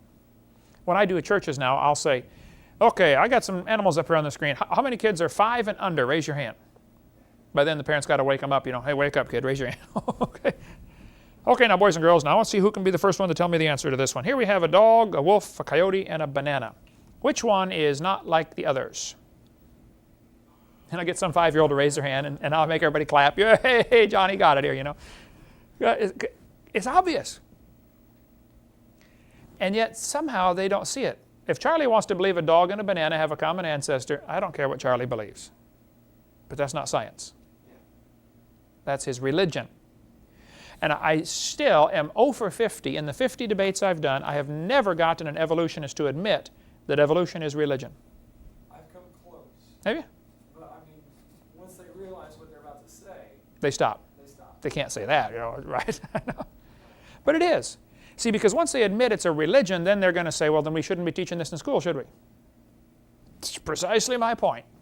Welcome to our side. Whatever evolutionists say, Okay, we're going to quit here and take a break in a second, but in Genesis chapter 1, the first chapter in the Bible, 10 times the phrase appears, after his kind. That'll be a quiz question. Genesis chapter 1, the phrase after its kind or after his kind or after their kind, that phrase appears 10 times in only 31 verses. I think God wanted us to get the message. After the kind. And many people get into debates with evolutionists and they get themselves in trouble because they start arguing about species. And they're doing exactly what Darwin's contemporaries were doing, and they don't even realize it. They're falling into the trap of saying species never change. Yes, species do change, but kinds don't. Same kind. For one thing, who decides what's a new species anyway? People say, all scientists believe in evolution. I say, oh, really? Who decides who's a scientist? Speaking of spiders, we got one there. Okay, let's take a little break. When we come back, we'll finish up part 4. Well, let's continue now with what the textbooks teach versus what the Bible teaches versus what Charles Darwin teaches about evolution. The Bible says several times, actually 10 times in the first chapter in the book of Genesis, that the animals and plants will bring forth after his kind. Notice the use of the word kind, after his kind. See, the problem is this word evolution has at least 6 different meanings, or 6 different levels, or phases, or steps, whatever you want to call it.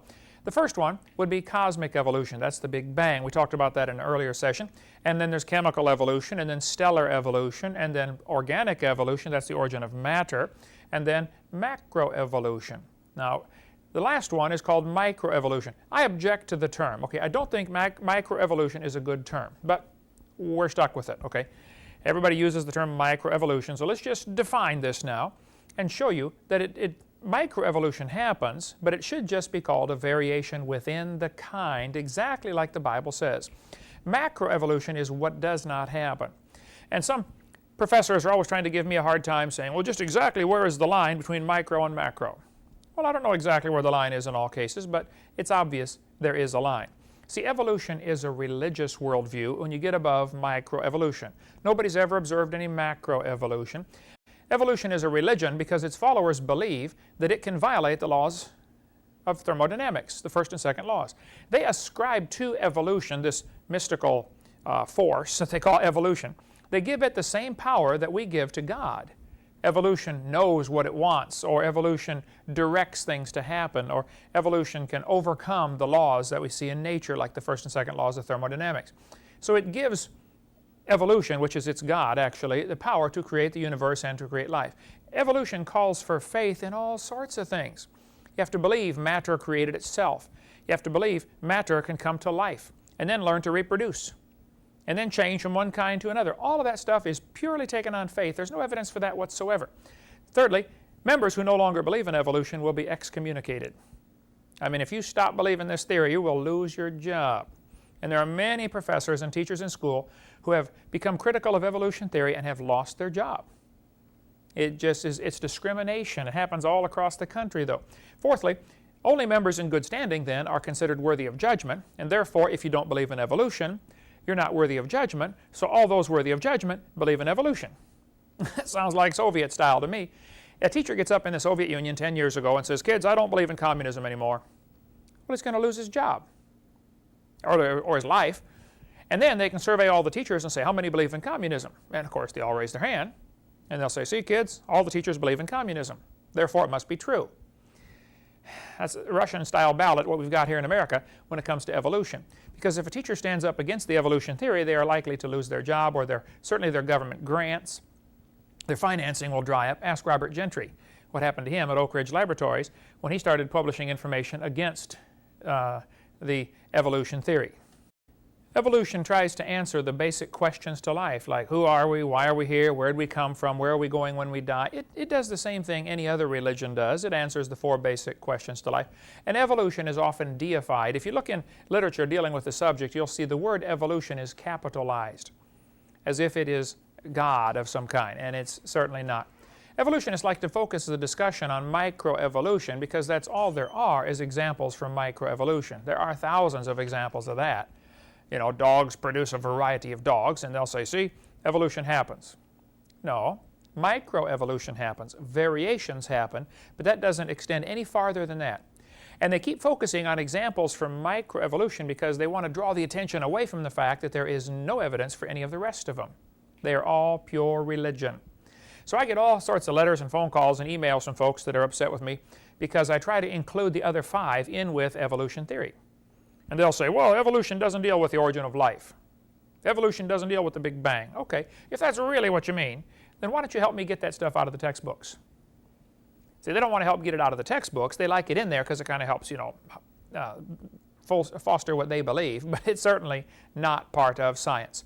Okay, the textbooks teach 20 billion years ago there was a Big Bang where nothing exploded and produced everything. And then about 4.6 billion years ago the Earth cooled down, developed a hard rocky crust, and it rained on the rocks for millions of years and turned them into soup. This textbook says, as the Earth formed, the surface was hot like the moon, and there were large pools of bubbling lava, and then it rained on the rocks and formed the oceans. And swirling in the waters of the oceans is a bubbling broth of complex chemicals, this textbook says. Progress from a complex chemical soup to a living organism is very slow. Well, I guess it is. It's totally stopped. Doesn't happen at all. But they believe non-living material came alive about 3 billion years ago. This textbook says the first self-replicating systems must have emerged in this organic soup. Now here we have systems that are able to replicate, in other words, reproduce themselves. And they say, well, it must have emerged. You've got to watch that word emerged. It occurs all through the textbooks. It means nothing. They'll say man emerged on the African continent. What do you mean, emerged? Oozed out of a rock or something? How did this happen? That's not science to say self-replicating systems must have emerged in this organic soup. That is meaningless. So they teach, life appeared in the rocks from the soup about 3 billion years ago. And I oftentimes, they'll say, do you think all the dogs could come from 2 dogs on Noah's Ark? And I say, well, do you believe all the dogs in the world came from a rock? Which is precisely what they believe. See, jumping from microevolution, which is observable, to macroevolution takes a giant leap of faith and logic. Nobody's ever seen any of this happen at all. There's a variety of dogs, and they might have had a common ancestor, and it was a dog. Macroevolution is imagination. It's based on imagination. It's a fantasy. It didn't happen. But they try to always argue, where's the line between micro and macro? I don't know. In every case, in some cases it's obvious, and I think maybe discovering where the line is a good field of research for science. But to give examples of micro and therefore assume that all the rest go together is not a good pursuit for science. That is a pursuit for religionists, those who want to believe in evolution. That's perfectly fine. So the teachers give the kids examples of one and try to make them believe in the other. In advertising, it is called bait and switch. If I ran an ad in the paper that said, new Mercedes, $10, how many of you would line up to come get the car? Everybody, right? Suppose when you arrived at the door, I said, well, it's actually $99,000. We sold the $10 one. Well, no, hold it. If I run an ad, new Mercedes, $10, I better have a new Mercedes for $10. If I don't, it's illegal. It's called bait and switch advertising. I baited you to get you to come into the store, and then I switched it on you for something else. People go to jail for this, bait and switch advertising. But that's exactly what's happening in the textbooks. So students are given one example, one definition of the word evolution, and then once they get them to believe in it, by giving them examples of microevolution, they will switch it to try to include all the rest of them. And by then the kid is hooked and doesn't realize he has been brainwashed. Look at this textbook. It says evolution is change over time. Ooh, now there's one definition. Now watch how they narrow it down though. Down here in the center part, it says, in other words, there is no doubt that living things have changed over time. Ooh, now we're clear down to part 5 of our 6 parts of evolution. They've already bypassed Big Bang. They've already bypassed the stellar evolution, the chemical evolution, the origin of life. Now they're just saying living things have changed over time. Well, what happened to the first 4? See, they switched it on them. Then you go to another page here and it says, evolution is defined as a change in species over time. Oh, now they've narrowed it down again. Now they're changing within the species. Well, I agree with that. See, they're giving a definition of evolution.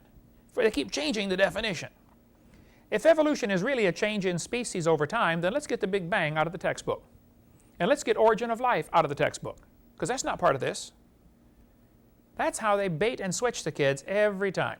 Students are given examples from microevolution, and then the real meaning is slipped in, like they try to talk about cosmic evolution and organic evolution. And then they have the gall to tell the students, if you don't believe in evolution, you don't understand science. I get this all the time. They'll say, Hovind, you don't understand science. I think I do understand science. Science means knowledge, things that we know, we can observe, we can test, we can demonstrate. Evolution is none of those. It's not knowledge, it's belief. And if you want to believe it, fine. Just don't call it science, that's all. See, we observe lots of variations, and variations certainly happen, but they have limits. Haven't the farmers been trying to get bigger pigs? Doesn't every farmer want to breed the biggest pig he can get? If assuming he's raising the pigs for sale. Okay, do you think there's a limit to the size? Do you think they'll ever get a pig as big as Texas? No, I bet there's a limit in there somewhere, right? I'm not sure exactly where the limit is, but it's somewhere less than the size of Texas and maybe a little bigger than they are now. I don't know if you get a 1,000-pound hog or not, but you might get a 1,200-pounder someday or a 1,400-pounder, but you never get a 4-billion-ton hog. Okay, there's a limit. Variations happen, but there are limits. And the farther you get from the norm, the more problems you have, the more you got to babysit the thing. If you turn them 1,000-pound hogs loose back in the woods, they won't survive. Nature would select against them surviving. There's an optimum size for different climates. Natural selection works, but it has nothing to do with evolution. Roaches eventually become resistant to pesticides. You spray pesticides on a bunch of roaches and 99.99% of them die. Well, the 0.01% that lives is going to then produce the next generation of roaches, obviously.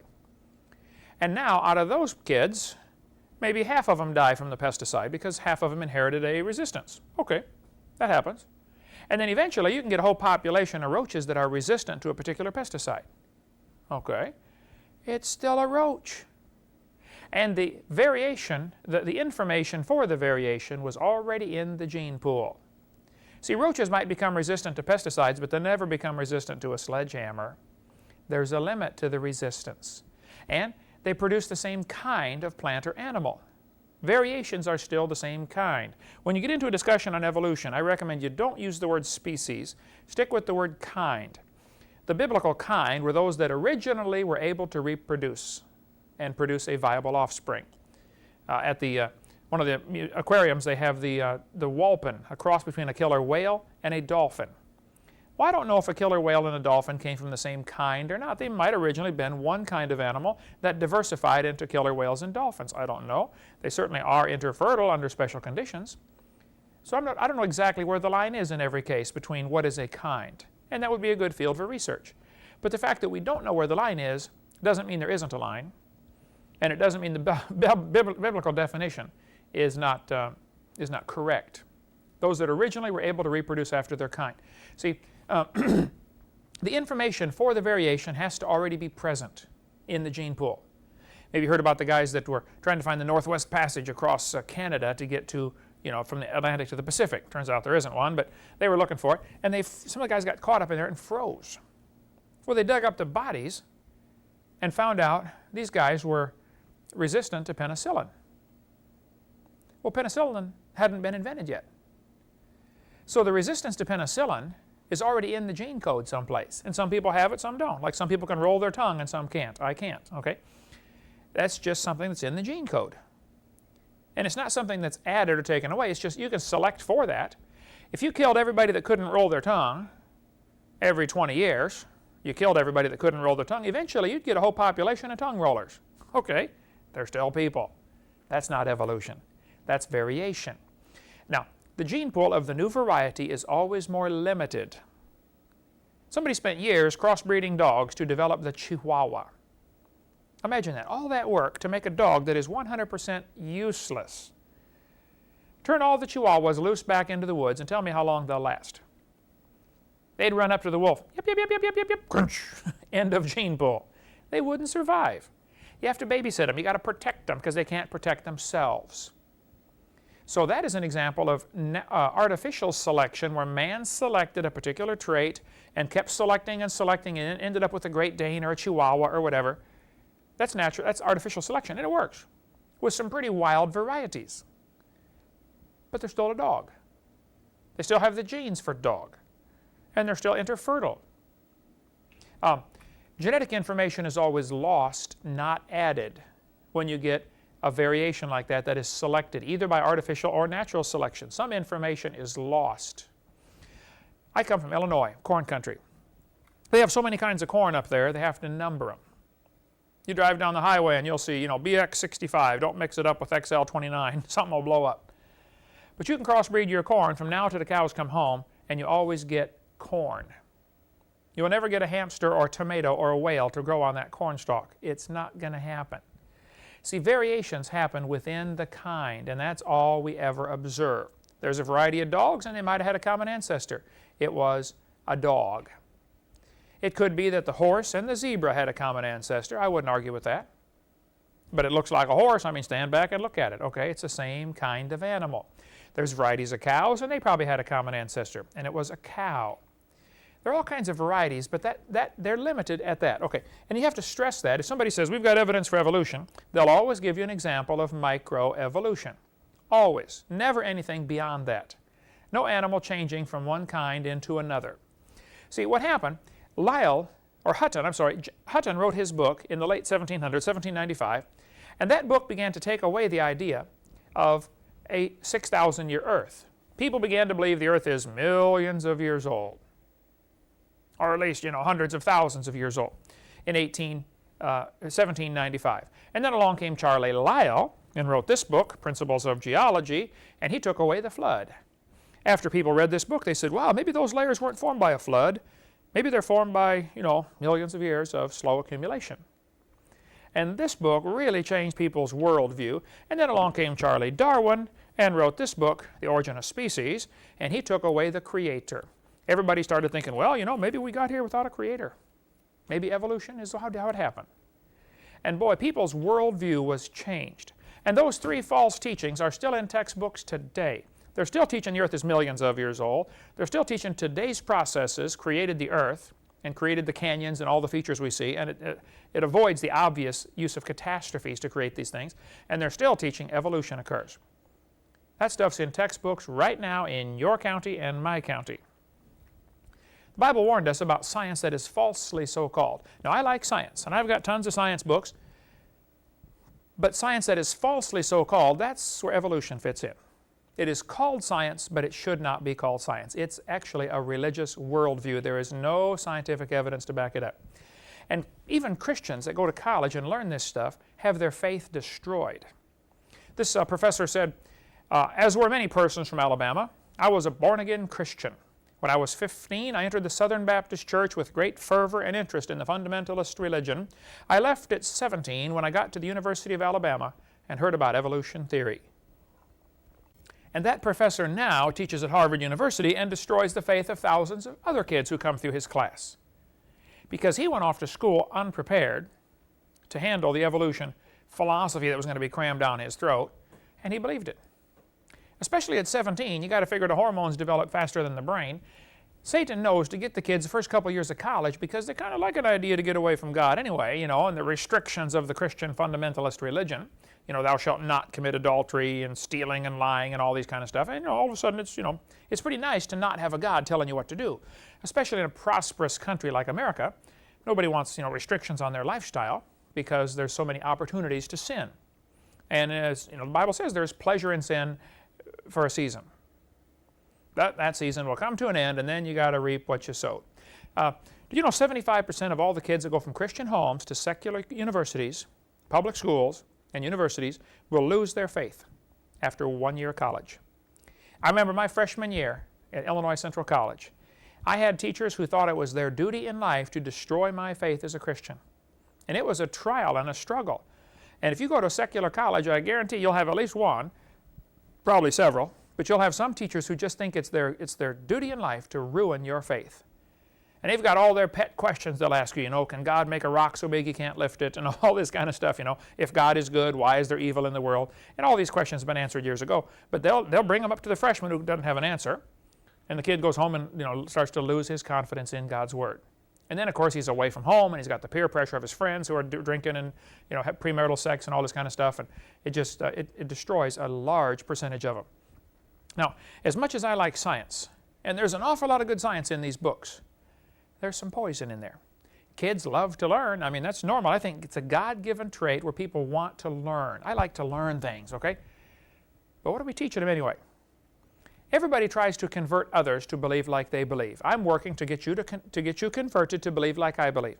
I believe the Bible is the infallible, inspired, inerrant Word of God. I believe we're going to be judged one day before God. And you better get right with God or you're going to hell if you're not saved. And if you are saved, you better keep your heart right with God or you're going to be punished by your Heavenly Father. I believe the Bible teaches that, okay? So I believe that. And I'm trying to convert you. The Bible says, knowing the terror of the Lord, we persuade men. But it would not be right for me to try to convert you to my belief and lie to you in order to change your mind. That would be wrong. That would be criminal. What's happening in our textbooks, some people want the kids to believe in evolution theory, but they lie to them to get them to believe the theory. If I told you 20 billion years ago there was a Big Bang, people would say, wait a minute, where's your evidence for this? If I said 4.6 billion years ago the earth cooled down, somebody's going to say, hey, where's the evidence for this? If I said life comes from non-living material, where's the evidence for it? You have to give the kids some evidence. You got to make them believe. What evidence do they give for evolution theory? Well, let's talk about a few of these things here. Students are taught, here's a typical chapter from a textbook. It says we have evidence of evolution from fossils. We have evidence from structure, evidence from molecular biology. How we determine the age of fossils. We have evidence from development. This is what they show the kids. They're going to try to present them some evidence. Now we're going to spend quite a bit of time looking at the evidence that is presented and how it doesn't really hold up to scientific inquiry. It's outdated, false information. It's been proven wrong a long time ago, but they still keep it in the books today to try to get the kids to believe in this silly theory. Then they tell the kids the theory of evolution is based upon natural selection. Now let's just discuss all this here. Evolution theory is basically based upon two faulty assumptions. Number one, they assume that a mutation will make something new. And then number two, they assume that natural selection will make the good ones survive and take over the whole population. See, in order for evolution to work, one animal has to get a little better than the rest of them, and the rest of them have to die. I mean, evolution is suffering and death and cruelty. Not at all the way God would make things, not the God that I would want to worship anyway. People say, couldn't God use evolution? Well, I'm sure he could, but he didn't, and he wouldn't. That's a stupid, retarded God that has to use evolution to get us here. If you believe God used evolution to get us here, you got the wrong God. You ought to trade him in for the real one, the almighty, all-powerful God of the universe. You ought to trade that God in. So they're going to say, mutations will make something new. Well, let's talk about this. Mutations certainly happen. This picture shows a bunch of roses. The textbook says, mutations are the original source of variation in populations. Okay, I agree. You know, the original rose only had 5 petals. It looked kind of like a daisy. And then, the rose we have today is a mutant variety. Probably many folks wouldn't even recognize a real rose if they saw one. They've only seen the mutant roses. Somebody capitalized on this, pretty looking rose with all these petals curling up. And today we have all sorts of variations of roses. There's white ones and pink ones and yellow ones and red ones and multicolored ones and big ones and little ones and teacup roses and all this. But they're still a flower. That's not evolution. Yes, variations happen, and yes, mutations happen. But even people who believe in evolution, like Pierre Grass will tell you, mutations do not produce any kind of evolution. And again, you got to define this word evolution. They don't produce any kind of macroevolution, none whatsoever. Here's a picture of a 5-legged bull. He can't run any faster. Now, this bull is a mutant. He did not get any new information. The gene code to the bull already contains the information to make a leg. It just built one in the wrong place, that's all. It didn't give him a wing or a feather or a beak. It gave him an extra leg, so there's not new information, there is only scrambled information. Some people write me letters and say, I've got proof for evolution, and they give an example of polyploidy, which is where a plant particularly will double the number of chromosomes. And you end up with giant strawberries or giant fruit of some kind because it's exactly double the number of chromosomes. That's not any new information. It's a copy of information that's already existing. That's not evolution. Nothing new's been added, and it's still a strawberry. No, I'm sorry, that is not evolution. And in nature, probably wouldn't survive. Not generation after generation anyway, it wouldn't make it. Here's a picture of a short-legged sheep. Notice what the textbook says. This mutation would not last in nature. Well, of course not, man. He's the first one the wolf is going to catch. Go, boys, go. Here comes the wolf. Oh, Herman didn't make it. See, mutations happen, but they deal with information that's already present, and it diminishes the amount of information. The sheep already had a gene pool code to tell him how to make legs. It just made them shorter. It didn't give him wings. It didn't give him a beak. It didn't give him a bigger brain where he could think like a human. It gave him shorter legs, and he already had legs. That's supposed to be an example of evolution. Well, that's an example of a mutation. Certainly mutations happen, but that's where they stop. They don't do anything. Here's a 2-headed turtle. That's a mutant. It's not ninja, just a mutant turtle. If you've seen the TV series about teenage mutant ninja turtles or something like that, you'll appreciate that. But 2-headed turtle is a mutant, and it's not helpful. He's going to freeze first winter. Nobody makes a double-neck turtleneck sweater. They just aren't going to survive. Okay. A mutation is a scrambling of information that's already existing. I remember as a kid, every Christmas we'd get together with the family and we would play games around the Christmas tree or around the stockings or something. And we would say, who can make up the most words from the word Christmas? And you pick out the letters and rearrange them, and you can get, has, Matt, Sam, Christ, Ram, all sorts of, probably hundreds of words can be obtained from just scrambling the letters that are already existing in the word Christmas. But you're never going to get Xerox or zebra or queen. The letters aren't available. And that's what a mutation does. A mutation will scramble information that's already existing, but it's not going to give you any new information. It doesn't create anything new. It just scrambles what you had. It's not going to help at all for evolution. This textbook shows a picture of a mutant fly. Now look carefully what they said here. Normal fruit flies have 2 wings. This mutant has 4. This rare mutation, like most mutations, is harmful. Beneficial mutations are the raw material for natural selection. Well, now hold on a second. Why would they show us a harmful mutation and then tell us that beneficial mutations are the raw material for natural selection? Why didn't they show us a beneficial mutation? You know why they didn't show a beneficial mutation? Because nobody's ever seen one. There are no beneficial mutations. They don't exist. One guy said, we've got beneficial mutations because sickle cell anemia is a beneficial mutation. If you get sickle cell anemia in Africa, then you can't get malaria. Oh. Well, that's probably true, okay. But you can die from malaria or you can die from sickle cell anemia. So to say that sickle cell anemia is a beneficial mutation because you can't get malaria is like saying, if you cut off your legs, you can't get athlete's foot. Well, that's true, but you need your legs, okay? That's not a beneficial mutation. And if that's the best example you've got for a mutation being something beneficial, you're in sad shape if you're trying to prove we all came from a rock. If that's the best example you can give is the sickle cell example, you got a problem, okay? You got a silly philosophy. You ought to change what you believe, okay? This textbook says evolution and natural selection go together. Whole chapter on it. It says natural selection causes evolution. Well, now hold it. Natural selection certainly happens. We have no argument with that. The creationists thought of it first. Natural selection is what is called a conservative process. It doesn't create anything new. It conserves the species or kind as it is. Natural selection weeds out the inferiors and keeps defective organisms from taking over the population. Natural selection works. I got no argument with that. It has nothing to do with evolution, though. It's not going to cause any new kind of animal. This textbook says natural selection can only act on biologic properties that already exist. It cannot create properties in order to meet adaptational needs. There have been many times when I needed a third arm when I was building a house. It'd be nice to hold the board and hold the hammer and know how do I get the nail out. Okay? But just because I feel the need for one is not going to create one. It'd be nice to have wings. Many times I wish I had wings. I could fly someplace, get there faster, get out of a traffic jam. But the fact that I feel this need for them is not going to create them. And it'd be nice to have an eye in the back of your head to see the kids when they're playing when you're busy working. Okay, that'd be nice. A lot of moms would wish they had an eye in the back of the head. But needing one and feeling the need for it very strongly is not going to create it. It has to be in the genetic information. See, natural selection is sort of like a quality control.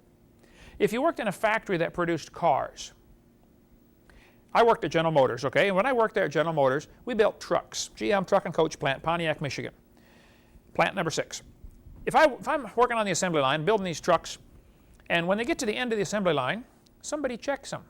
You know, kick the tires, slam the door, make sure it starts, drive it around, and look for defects. That's normal. Almost any factory that produces any complex item has a quality control. Before it goes out the door, you check it. That's common sense. Suppose these trucks are going through, or suppose you work in a Fisher Body, or you work in General Motors or someplace and you're building cars.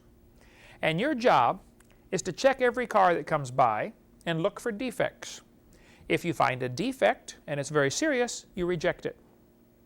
That's what natural selection does. The slowest rabbit's probably going to get caught by the fox or the wolf. So that keeps the species of rabbits fast. If all the slow ones survive, well then pretty soon the whole population would slow down. Yeah, that would happen. Sure, natural selection works. But it's still a rabbit. It doesn't change a thing. If you're working in this factory and your job is to check the cars coming out the line, and you take out every reject, how long would it take that process to change the car to an airplane? Oh, it never will. See, natural selection doesn't change the animal or plant to something else. And quality control doesn't change the car to an airplane. Design engineering changes the car to an airplane. Natural selection is God's quality control. That's all it is. And survival of the fittest certainly happens. Generally. It's not a really good word, okay, a good phrase. Survival of the fittest certainly, though, does not explain arrival of the fittest.